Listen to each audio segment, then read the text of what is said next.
Assalamualaikum semuanya, welcome back to my YouTube channel. Pagi-pagi sih kepengen masak teman-teman, tapi setelah melihat komporku ini betul-betul sudah keraknya menebal, aku jadi malas masak ya. Kepengen membersihkan, kebetulan anak-anak pada tidak ada di rumah, jadi belum waktunya untuk minta makan ya. Jadi aku akan membersihkannya dulu ya. Nah, kita keluarkan dulu ya semuanya. Nah, ini kelihatan kan keraknya itu sudah menebal sampai tangan saya juga ini berminyak ya, teman-teman. Nah, ini kita kasih keluar semuanya. Dan ini tungkunya, keluarkan ya. Ternyata ini gampang dikeluarkan ya, teman-teman, karena di sini ada penjepitnya, tinggal kita keluarkan saja penjepitnya. Dulu itu saya tidak tahu loh caranya mengeluarkan ini, jadi aku nggak pernah membongkar-bongkar, tapi setelah aku tahu, aku jadi rajin membongkar-bongkarnya dan membersihkannya. Oke teman-teman, ini nah tungkunya juga agak kotor ya, sudah menghitam begini. Bahan yang kugunakan cuman ini dua teman-teman, larutan cuka dan soda kue. Nah, ini tungkunya ini kita olesi dengan soda kue ya teman-teman. Kita kasih saja soda kue secukupnya. Terus nanti kita larutkan cuka di atasnya. Jadi nanti tuh kayak menggelembung-gelembung gitu loh teman-teman. Itu artinya soda kue dan larutan cukanya itu bekerja ya, menghancurkan lemak-lemak yang membandel itu. Lemak-lemak bukan ya teman-teman, kerak-kerak yang membandel itu, yang keras itu. Setelah kita diamkan beberapa saat, baru kita mulai menggosoknya ya teman-teman. Kita menggosoknya dengan menggunakan sikat gigi bekas ya. Jadi kalau ada sikat gigi bekas di rumah, jangan langsung dibuang teman-teman. Kita bisa mempergunakan dengan cara seperti ini. Kita gosok-gosok saja sampai semua kerak-keraknya itu luntur ya teman-teman. Setelah kita menggosok atau menyikatnya dan belum juga bisa, kita bisa menggunakan sabuk kawat ya teman-teman. Dan ini untuk alat baner dan pemantiknya itu kita rendam pakai air panas ya. Terus kita kasih cairan pencuci piring dan soda kue kira-kira 2,5 sendok makan ya teman-teman. Terus alatnya itu kita rendam dan kita biarkan beberapa saat dulu ya, supaya lemak-lemak kerak-kerak di dalam peralatan itu bisa luntur.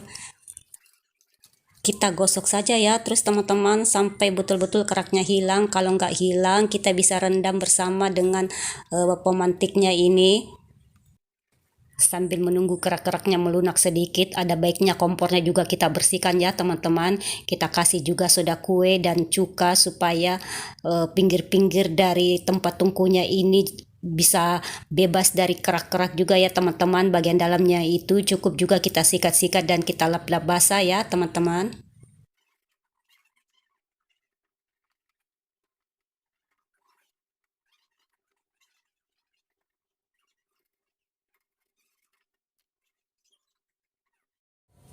Nah, setelah kita rasa agak lama kita merendam baner dan pemantiknya ini, kita sudah mulai bisa menyikat-nyikatnya ya teman. Selah-selahnya kita bersihkan semua dan lihat airnya sangat keruh, sangat hitam ya teman-teman. Pertanda lemak-lemak yang menempel pada pemantiknya itu sudah luntur. Ini sudah kelihatan agak bersih ya teman-teman.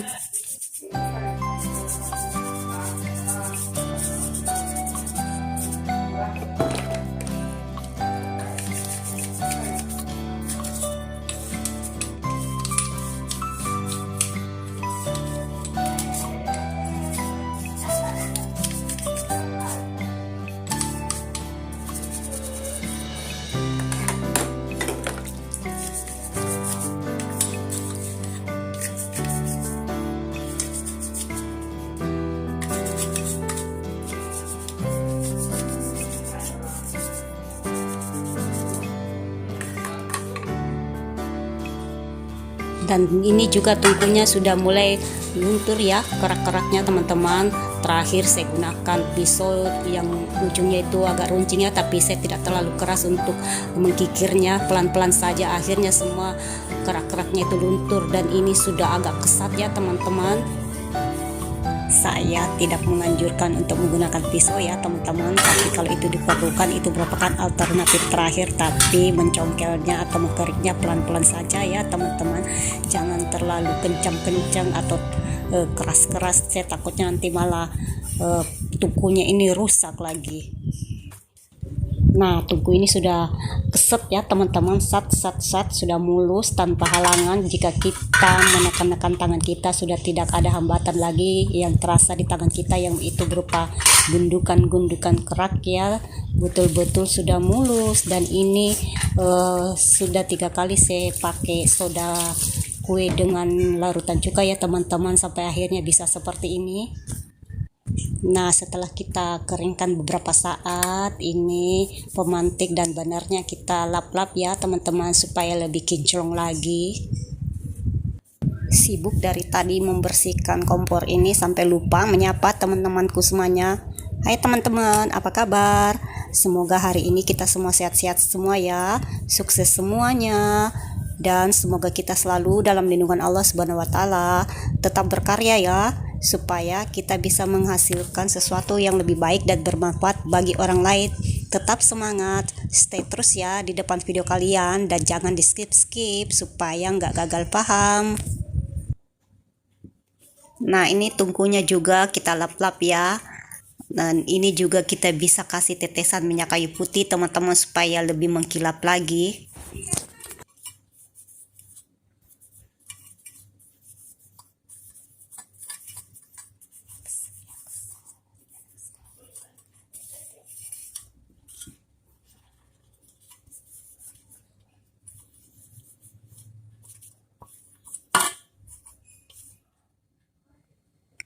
Nah, ini dia teman-teman, setelah melewati pergumulan yang begitu panjang, aku rasa ya sampai 3 kali menggunakan soda kue, akhirnya tungku kompor gas kita bisa kinclong juga teman-teman. Syukur alhamdulillah, akhirnya bisa bening-bening lagi, membuat kita jadi semangat masaknya. Semoga teman-teman bisa menjadi inspirasi ya buat ibu-ibu semuanya, agar bisa senantiasa membersihkan kompor sendiri tanpa harus mengandalkan paksu lagi.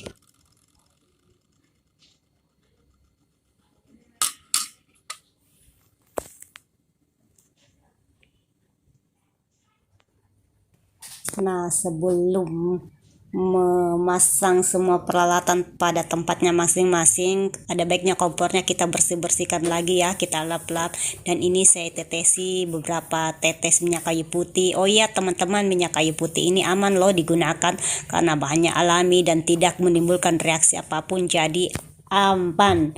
Dan ini setelah digunakan ini kelihatan ini kompornya semakin kinclong ya teman-teman, semakin bening.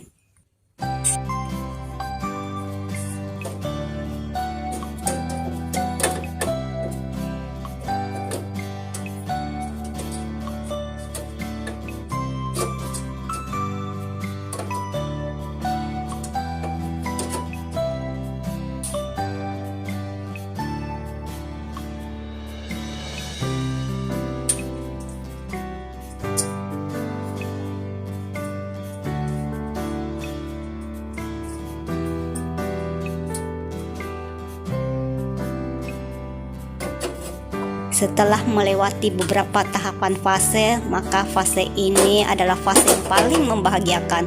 Kenapa teman-teman? Karena di fase ini aku merasakan betul-betul suatu kebahagiaan dan kenikmatan, karena aku berhasil melewati fase yang paling sulit, karena tadi sempat dilanda penyakit yang serba L ya, letih, lemah, lesu, lunglai, loyo. Tapi akhirnya semua itu terbayar dengan hasil yang memuaskan, karena komporku sudah kinclong lagi teman-teman. Subhanallah, ini berkat kerja keras. Tadinya saya juga tidak tahu loh cara membongkar-bongkar kompor ini, tapi karena saya pengen belajar, maka saya belajar teman-teman. Nah, peratannya semua sudah kita pasang ya teman-teman. Dan ini knopnya sebenarnya saya tadi mau kasih keluar juga, saya mau bersihkan. Cuman karena keras jadi saya nggak jadi keluarkan teman-teman. Takutnya nanti kalau aku paksa malah rusak. Nah, ini kita lap juga di bawah kompor ya. Di samping, kiri, kanan, muka, belakang. Pokoknya semua harus bersih teman-teman. Semua supaya penampilannya itu indah teman-teman. Oke, teman-teman, segitu dulu ya sharing dari saya. Semoga ini bermanfaat buat kita semua dan menjadi motivasi bagi ibu-ibu rumah tangga yang lainnya. Terima kasih. Mohon sedekah like-nya, comment, share, and subscribe. Jangan lupa tekan tombol notifikasinya. Assalamualaikum warahmatullahi wabarakatuh.